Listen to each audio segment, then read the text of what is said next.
Well, thank you very much for the kind introduction. I'm very happy to be here. Indeed, I will tell you about how to use big telescopes and big computers to learn about the universe and hopefully increase our knowledge and our understanding, maybe find some things unexpected in how the universe is structured, how it evolved, and what's its history. So this is a picture, this is a DALI art created by Florina Ciorba at the University of Basel, one of my friends and collaborators, to illustrate that big computers are currently becoming an equal partner to our big telescopes, which is what my talk is going to be about, how to leverage the power of HPC and AI in astronomy and specifically in cosmology, in our understanding of the universe. And we'll go more into methodology, so how in practice this would happen instead of methods, so exactly which algorithm to use. So think about it as this is the methodological framework. Any of these methodological steps can be fulfilled by different algorithms. And that's where a lot of the machine learning work and machine learning innovation can come in as well at various stages. So in this talk, I will start with a brief overview of the problem. So from the perspective of what the data looks like. I will tell you in the process how what are the scientific questions that we want to answer here. And I will focus on a very simple one scientific question, which will be the dark matter and dark energy measurements. Then I will tell you about the three key areas in which AI and HPC, I think, will deliver the most significant impact. And then we'll tell you what are the plans for the future in the Swiss community regarding this work. What I'm going to tell you about is a journey since roughly 2017. A huge part of that was in Swiss Data Science Center. So there was a collaborative grant across ETH Cosmology and Swiss Data Science Center, and Nathaniel Parodin, one of the senior data scientists there, played a very important role in that.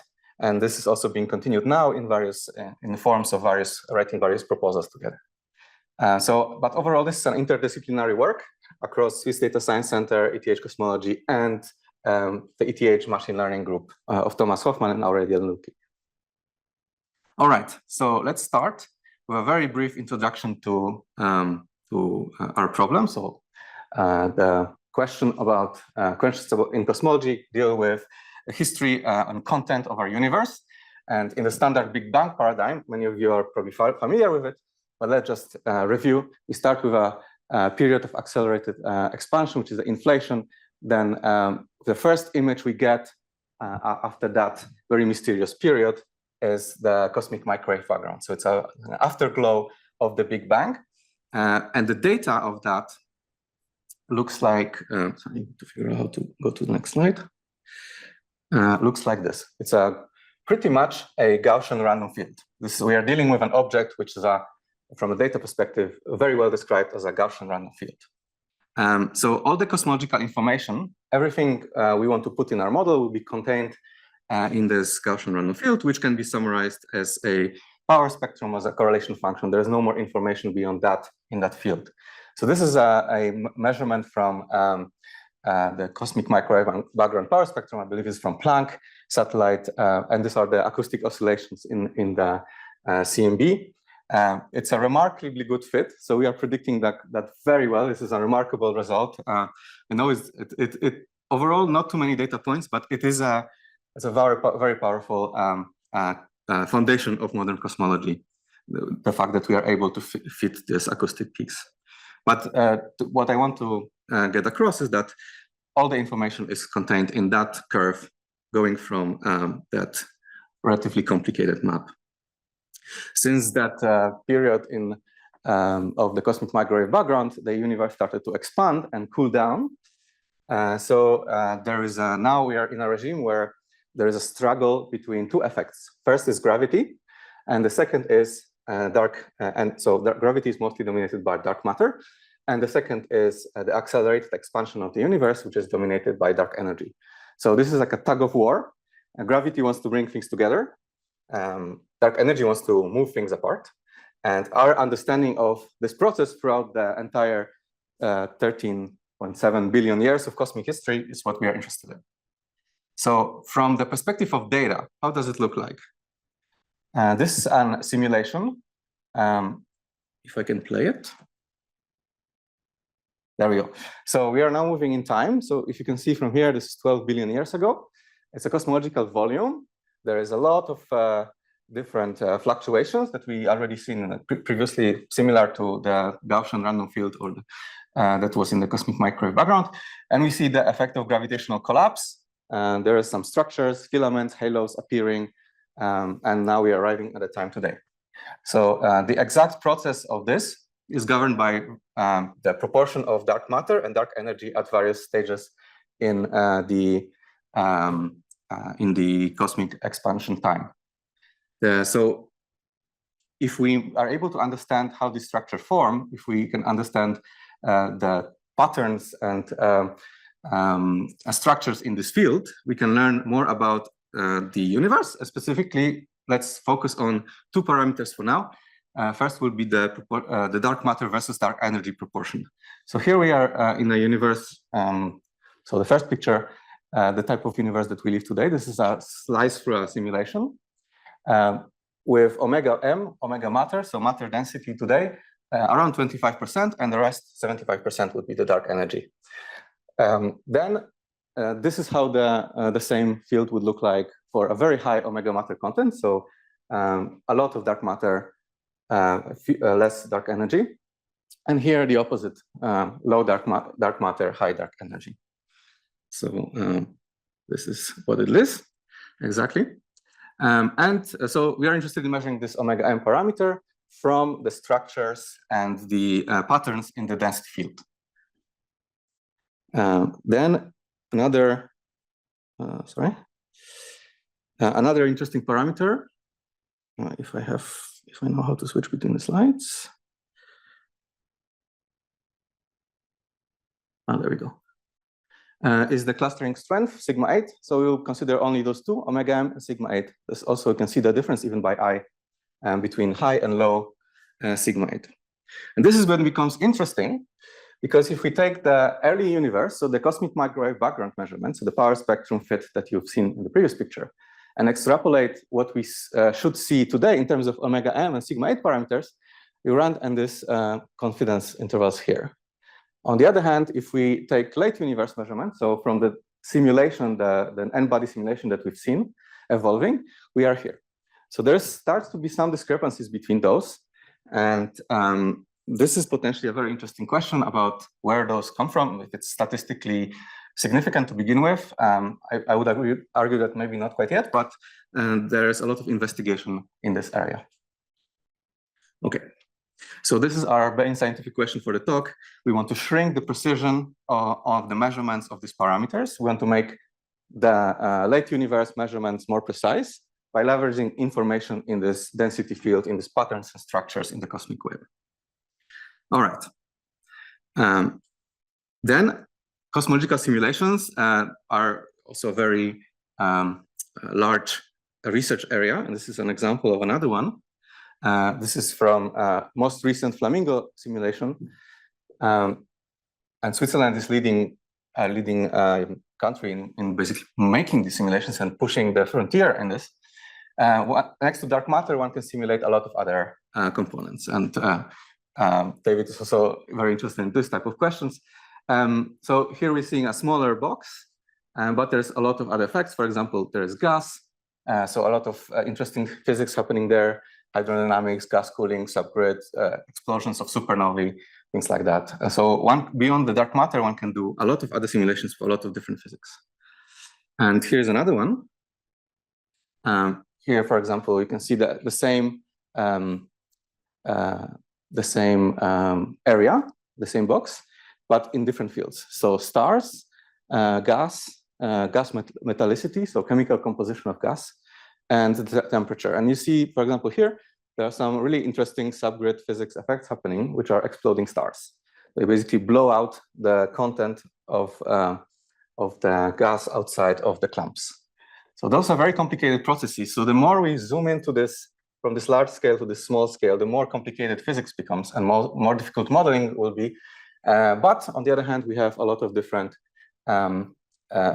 different telescopes, different instruments that enable us to measure and build a coherent model of this. And what are those telescopes? So state of the art is Dark Energy Survey, a survey that I was involved in, and still to some degree help with this. This is a large-scale structure, so the largest measurement of the density field that we've seen to date. It's a telescope in Chile with 4-meter diameter, and it finished observations recently. So the data volumes of that is several petabytes. It's not very big. All right. The next one that is currently taking data is the Euclid satellite. And Euclid is going to, well, the data volumes are not going to be much larger. Data rates are compressed to 100 gigs per day, but it's going to be very precise. It's an exquisite resolution telescope. So the content of the image will have way more information, way smaller noise, much better image quality than from the ground. And Vera Rubin Observatory is a unique telescope that is currently being built, and there the data rates will become extreme. So we are starting with 20 terabytes per 24 hours. The new thing in that telescope is that, first of all, it's going to be very big. Takes a very big image of the sky at once, but it also has very fast exposure. So it takes basically a movie of the sky. It will deliver observations with 1-week cadence. So we'll have one image per week out of the entire sky that the Rubin Observatory will be able to see. It's an extreme machine and will deliver a lot of very interesting science. And where we're going even farther into the future is the Square Kilometer Array. It's a project where Switzerland is involved. And those are going to be, the data rates of that are going to be absolutely astronomical. So, sorry, 1 terabyte per second, roughly, coming out of the dishes. So radio astronomy is different. It contains a lot of dishes. As you can see, there will be 2 sites, one in Africa, one in Australia. And the data rates from that will be massive. There will be a lot of antennas. They need to be all cross-correlated together. What will deliver as a new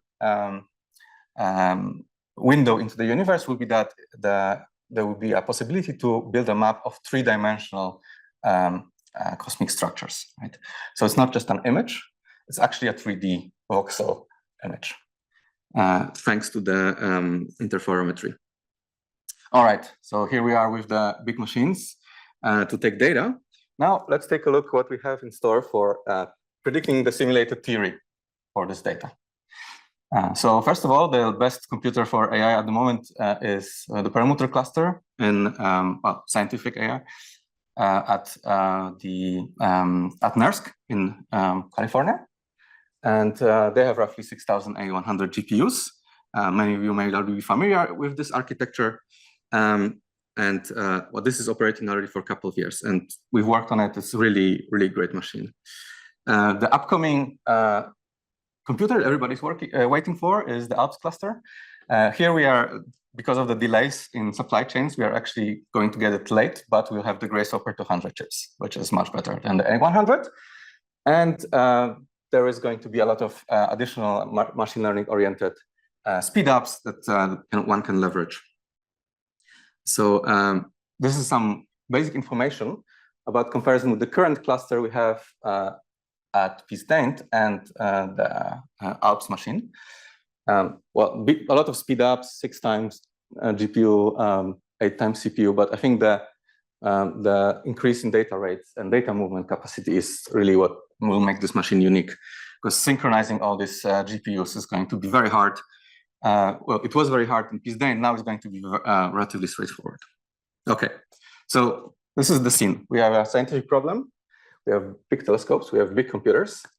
How do we solve our scientific problems there? How do we shrink the error bars on our measurements of dark energy and dark matter using all these technologies? All right, so there are 3 areas that we will look at. First, to reaching the information floor of the data. So in cosmology, we have just one universe. We have one set of observations. We want to extract as much information as possible. We cannot turn on the accelerator for another year to get more data. This is, I mean, we can observe for longer, but it will just not bring us much more information.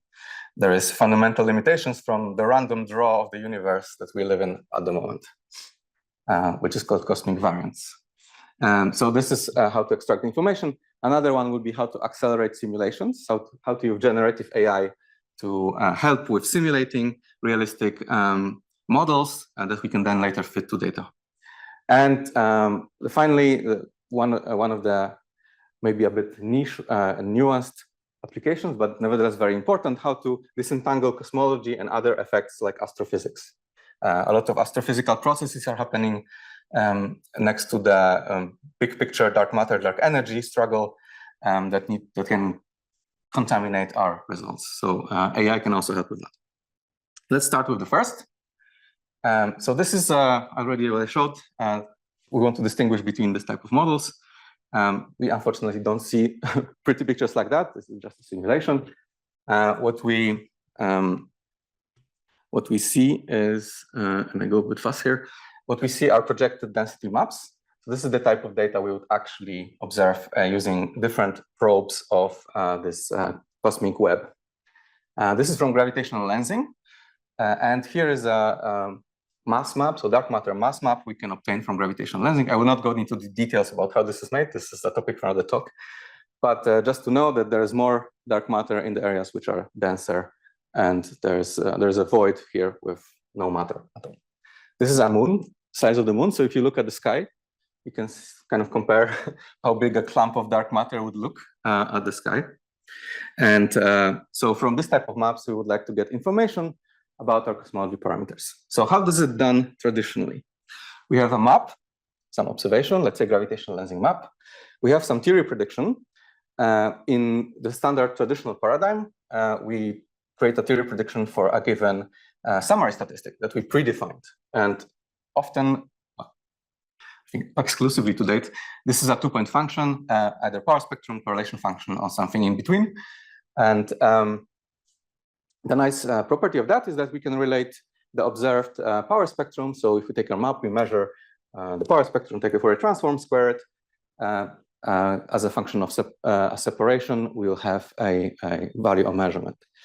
And this is easily predictable by analytical theory. Well, easily is also a bit with quotation marks, but still, it's relatively straightforward, and we are dealing with a small array of numbers here. So we want to just fit a model to these points, similarly as we did for the cosmic microwave background. And of course, for different values of our parameters, we'll predict different amplitude or shape of this power spectrum, and we can create a Bayesian analysis framework and put parameter constraints on those measurements. So this is from Dark Energy Survey, well, we can measure these two parameters with some degeneracy compared to the cosmic microwave background here. And okay, it's not as straightforward as this. In theory, in reality, there is a lot of auto and cross correlations of various fields. But overall, the point to take is that the data vector is around 1,000 entries plus its covariance matrix. So in the paradigm for map-based analysis, which is simulation-based inference, we replace our analytical theory prediction for a given summary statistic, and we just go directly to the maps. So instead of having this a nice advantage of having a pen and paper theory prediction, we actually need to simulate a lot of these models directly from different initial conditions. And we can compare the observations and the predictions and the theory predictions on a map level. And there, neural nets come into play. Usually, it would be a deep convolutional network, could be a transformer. Methodology is the same. A method could change, right?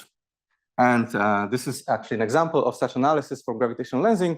It was actually a first analysis of this kind that Yanis Fleury, my PhD student, delivered. He was also at the Swiss Data Science Center and partially funded by SDSC, working also with machine learning at ETH Zurich. So just to compare, simulated map-level theory prediction, we just cover the space of parameters with a lot of simulations. For each of them, we do a lot of different realizations. In the current setup, we have 2,500 models covering the space, each with 20 semi-independent realizations of the initial conditions. Then there are noise realizations. So overall, the total number of maps is roughly 2 million, and the training set size is around yeah, 10 to the 12 billion pixels. This is, I think, what we are getting now. So just comparing the data volumes between the classical analysis and this map-based analysis is very different. And here, of course, the high-performance computing will play the crucial role. And doing the map analysis allows us to extract much more information from the precious data we have. So this is a comparison of a simulation and a Gaussian random field. So this kind of features can be captured by the power spectra, classical analysis. This is what we are analyzing, like equivalent. Those would be indistinguishable for our power spectra analysis. The fact that there's a lot of features beyond Gaussian, very complicated structures of halos, filaments, enables us to have more information out of that field.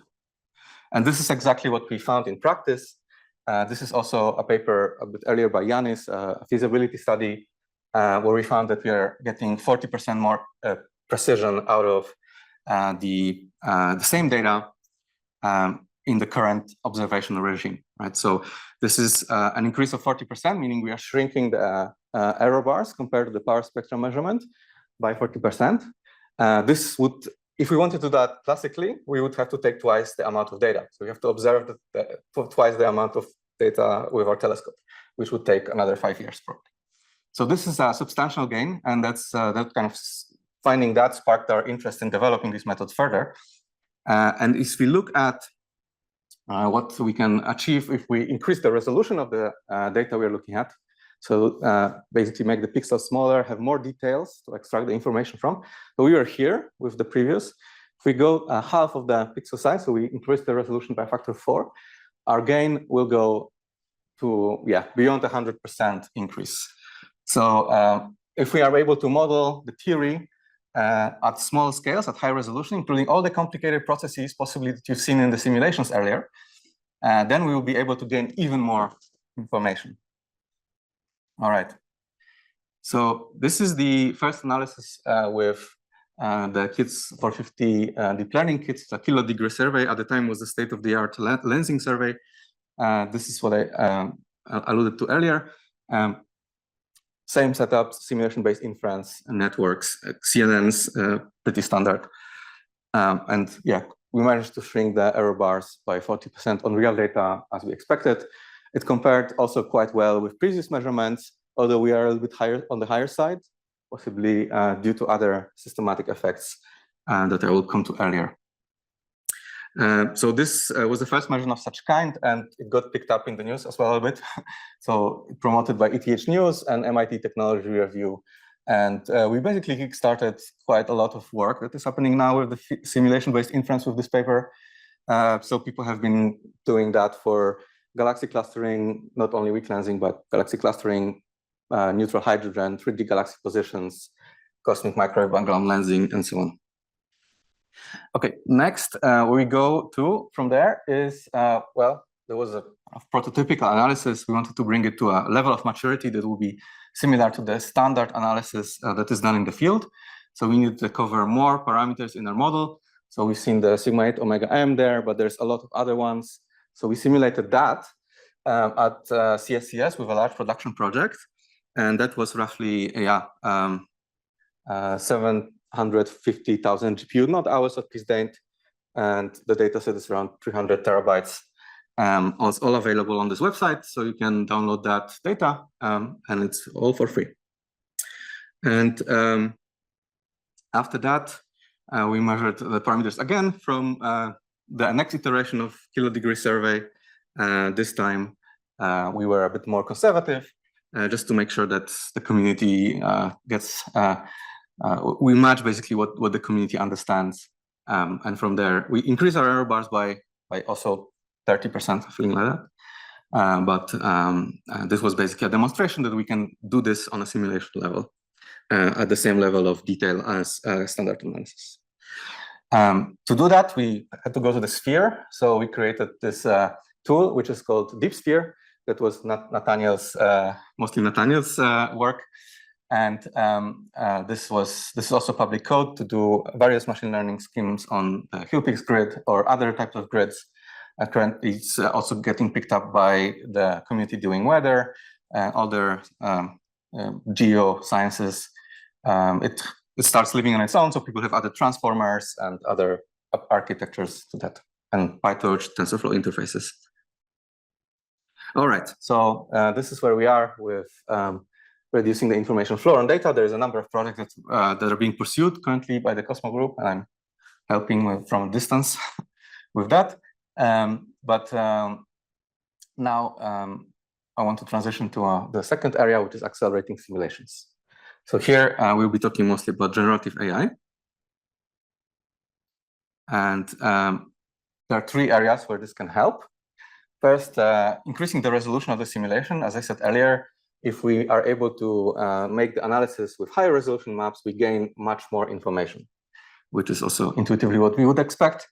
But simulating at high resolution is very expensive computationally. Maybe we can use some generative AI to do that.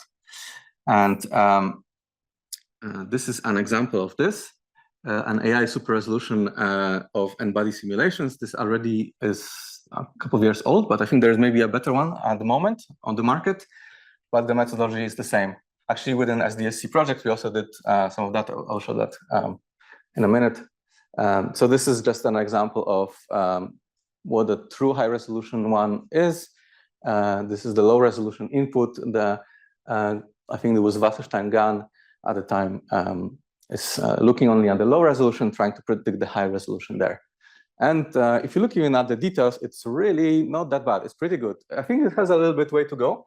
So we are looking for the machine learning methods to improve a bit, and there's a lot of promise in upcoming generative models. But yeah, I think that scenario is particularly interesting to increase the resolution. Our own generative cosmology machine was also created with collaboration with SDSC, with Nathaniel and our master students, where we demonstrated that if we have our favorite cosmology parameters, and we have some kind of simulations there, and we train a generator on these simulations, but we leave the diamonds one, so we don't include them in the training set. We treat them as a test set that conditional GAN can interpolate across these simulation grids and produce random realizations of these maps, even at points that it hasn't seen. So it smoothly interpolates inside that space. Here it's a stack of maps that are consistent with each other in a tomographic scenario. I think a bit more of a detail, but overall, the system works pretty nicely. I think there is still some way to go with this. So the agreement on various statistics is roughly 5% precision. So I think the machine learning methods could help there.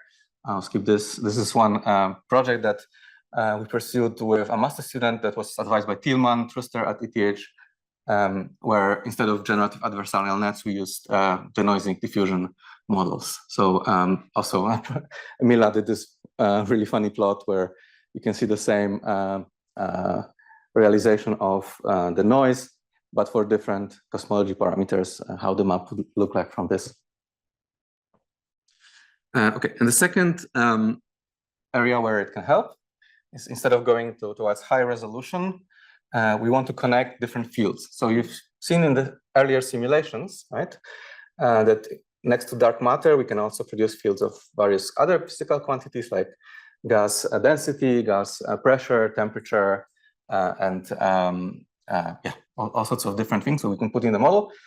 Those require typically much more complicated simulations. So we would have to run not only have dark matter in our model, which is only gravity, which can be solved relatively fast, but we have to have other components. And those simulations, hydrodynamical simulations, are very expensive to run. And the idea here is that once we create a system that can paint our desired quantity, let's say gas pressure map, onto dark matter only map, we can generate a lot of those consistently very fast. So this is a paper by Thielmann Truster, who's now at ETH, one of the seminal papers in this, where he trained a GAN system as well as a VAE to go from the dark matter map to gas pressure maps, yeah, within a fraction of a second. I think the state of the art on this at the moment is done at the University of Zurich. So this is a plot from a paper by Mauro Bernardini, where Similar scenario, we have neutral hydrogen we want to paint onto the top of dark matter skeleton. And here that was done also with GANs, but in a multi-resolution scenario. So they have this very clever zoom simulations where you can zoom in on a particular region at a little bit higher resolution while keeping the rest of the region at lower resolution and learn from that scenario. So this is, I think, the best emulator of gas with machine learning at the moment. I want to just flag the CAMELS dataset, which is one of the first data sets which covered a lot of these type of properties, which are relatively small simulations, but they have a lot of different fields. So there is a lot of work that one can do in this type of emulation with the public data set. And this brings me to a data science challenge that I like to put in forward, how to connect multi-fidelity simulations. So let's say we had only a small simulations like this, right? That are tiny boxes, but we can run it at very high resolution with all the physics, or the very expensive computational physics. But we also have these big volumes, as we've seen at the beginning, that have dark matter only. How to connect those is a bit of an unsolved problem. And I like to pose that.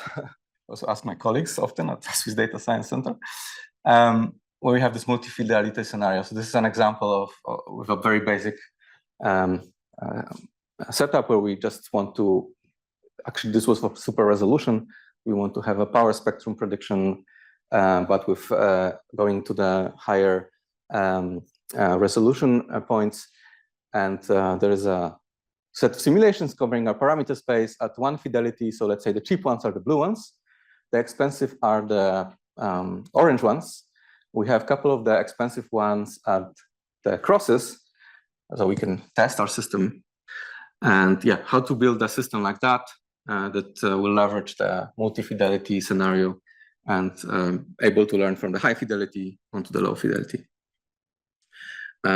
Possible answers could be foundation models, but I think it's an unsolved problem. Okay, good. So this was all about accelerating simulations. Now I'll tell you about breaking the degeneracies between cosmology and systematics. This is a bit of a nuanced topic, but I think it's one of the most important ones at the moment for the field in practical impact applications. So this is also some past work I've done with Yanis. I managed to wrap it up quite slowly, but it was a paper in Physical Review X, so it's a pretty good application. Here we are dealing with going to multiple fields. So we have galaxy cleansing, something we already seen before. We have galaxy clustering, which tells you basically a map of how many galaxies are there. And we have this nasty contaminant, which is called intrinsic alignments, where basically this affects coming from the fact that galaxies can orient themselves with respect to the neighboring superstructures in terms of shape, which can mess up our gravitational lensing measurements. I think it will be a bit complicated to explain within the next couple of minutes, but the thing that to understand is that there is this nasty astrophysical effect that can mess up our cosmology measurements. So we have those intrinsic alignments, we have lensing, we have clustering. We never observe the intrinsic alignments directly. It's a superposition of lensing and intrinsic alignment that we observe. It's a contaminant. This is an example of probability contours measurements of posterior distributions on a prototype analysis using power spectra, and we are interested in the top green parameters, the sigma 8 omega m, but all the other astrophysical parameters, including the intrinsic alignment, can really look like cosmology, but they come from astrophysics, really. So how to break these degeneracies? With power spectra, it turns out it's very hard. With machine learning, it's just much better. It really qualitatively gives you a better answer, especially for this intrinsic alignment effects. So that was the highlight of this Physical Review paper, is that machine learning can really help disentangling the cosmology and astrophysical effects that cosmologists are not really interested in. Okay, astrophysicists would be very interested in it, but from the global point of view, that things that just contaminate our measurements, we can pin down much more precisely with machine learning compared to traditional methods. And we even did some interpretability studies of where the information comes from, but I think I'll skip that in the interest of time. Okay, so what is happening at the moment in terms of all these tools, all these different directions? Currently, I think the most advanced project is the simulation-based inference in dark energy survey. So a student at the Cosmology group, I sometimes help him out on Fridays, is leading this project within the ES and basically looking at, so this is dark energy survey footprint on the sky, looking at these stacks of maps of different quantities and running machine learning on it. This is a very heavy-duty project, but we are expected to deliver more precise cosmology measurements and more robust to all the astrophysical systematics.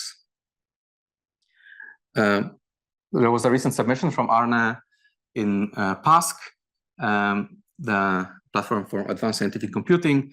He got a poster there, and there was to demonstrate that on Perlmutter and the machine in the US, he could scale the training of machine learning methods from one node, which with 4 GPUs, to basically 128 GPUs, and maintain the same accuracy and train the networks much faster this way. This goes into the area of asynchronous training strategies, and he used Horovod, and really managing your HPC schemes very precisely. So handling readout, handling I/O, all these things. There's a lot of ML engineering that needs to go into this process. And fortunately, we got a grant from NERSC, so we have support for that by Peter Harrington from their team to help us with setting up this system. Okay, and all of this is very, very nice. One challenge that is still unsolved, and I like to put forward to data scientists and AI experts, is how to quantify goodness of fit for map level inference. So for SBI is becoming very popular now, but we need to quantify somehow the goodness of fit for our data that we're looking at, just to find out if our model is compatible with the observations at all. If there are any anomalies that can throw off our measurements. So in a more standard way, in the previous measurements, we'd have our cosmic microwave background power spectrum. We would just look at the residuals between the best fit and the measurements. There will be some kind of goodness of fit quantitative analysis, like reduced chi-square, simplest one, but there will be many more. If our data looks like this, so we have survey data that is a map, and it's a stochastic map, how do we actually quantify goodness of fit? And this is potentially a still unsolved problem. There is a number of methods that are proposed for this, including normalizing flows, scale decompositions, all sorts of things. But yeah, another possible solution could be foundation models. All right. So we have a couple of challenges. We have a wonderful data sets. We have different areas in which AI can help with cosmological simulations, with cosmological measurements. Just in the last couple of minutes, I'll just tell you about what we are currently pursuing with the Swiss Data Science Center within the SCATCH consortium and in Switzerland generally. So I'm not sure if you're familiar with SCATCH. So this is the counterpart of the Square Kilometer Array, the radio telescope that I showed earlier. And this is basically an information board. It's led from EPFL, so I'm probably explaining to the local experts probably here.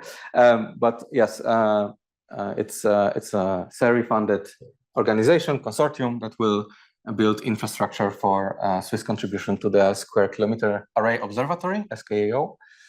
And currently, we are involved in writing a scientific counterpart to this low-level infrastructure in the form of NCCR called DCosmos, which will include radio astronomy and gravitational wave science.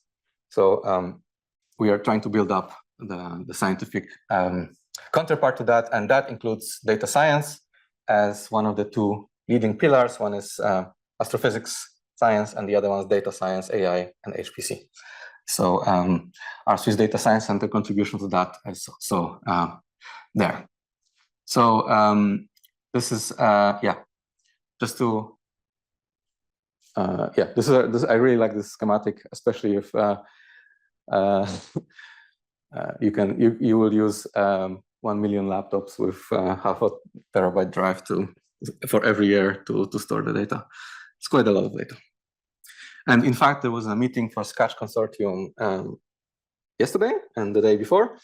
And Mauro from University of Zurich was showing his latest version of the emulator, which uses generative adversarial nets, and it just looks fantastic. This is a consistent rendering of multiple fields with the simulated and emulated versions. I will not explain all these gas quantities here in the interest of time, but this is really fantastic research that is happening there. All right, so just to summarize everything, we're moving towards computational cosmology. We would like to, instead of doing classical pen and paper theory, although this is also very important, we are interested in simulated theory prediction using big computers to create big simulations, using AI to enhance various resolutions, to do a multi-fidelity theory prediction, and leverage this very rich numerical theory that we can create to shrink precision on our measured parameters. And hopefully we'll confirm that there is a discrepancy between the CMV measurement and large-scale structure in the late universe, or we'll find out that it's all consistent. Either way, it's going to be very interesting. And yeah, this is where I would like to finish. Thank you.